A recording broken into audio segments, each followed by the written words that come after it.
Hello, folks. Josh Humphrey here, Kearney Library. 30 poems in 30 days. We are pressing on. Email address again, Kearney Library COVID-19 at gmail.com. Send us something, some writing, some experiences.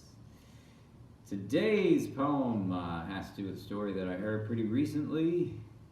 There is a library on the border of Canada and Vermont, and it has become a meeting place for people to meet their relatives.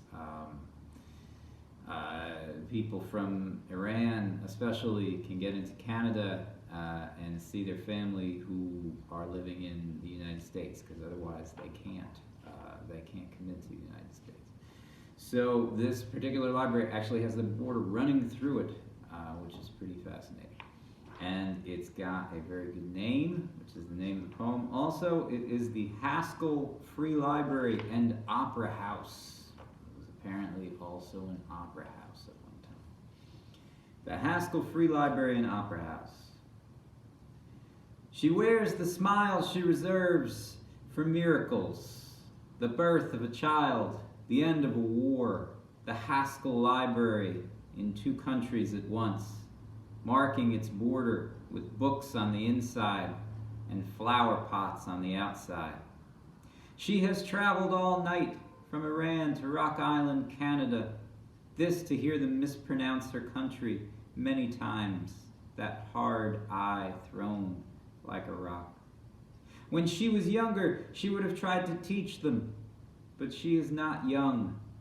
She is a mother, and that is the second oldest thing there is.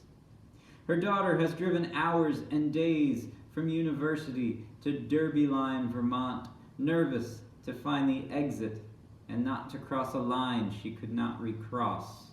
This for 2 hours on children's chairs for a picnic of salt sandwiches.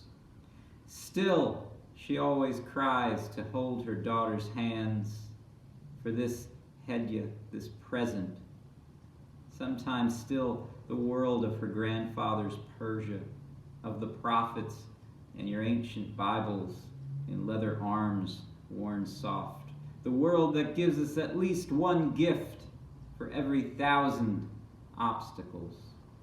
She is thankful for what makes it possible. It is not the soldiers armed with rules ever changing. It is not the librarians clearly tired of begging for quiet and an end to endless signage. It is the Haskell itself, holding its shaky borders strong. It believes in its globes, a roundness contained, a single, breathing thing. It believes in its maps, how easily they fold to bring all points together. How it smiles through sailboat wood and tin ceilings, its local granite. How it smiles at the boys. Every one of them fascinated to stand over the line of electrical tape so that there is a foot in each country. And just underneath the shelves of pages, the wood and stone of basements, the earth so simple, borderless as sky. That's what I have today. I wanted to read that because it is about libraries, which I obviously have always felt are pretty miraculous places anyway, and it's sad right now to be here without the people, but I know that we will evolve into what we need to evolve into to keep serving everyone in the community. Thanks for tuning in, and I'll see you soon.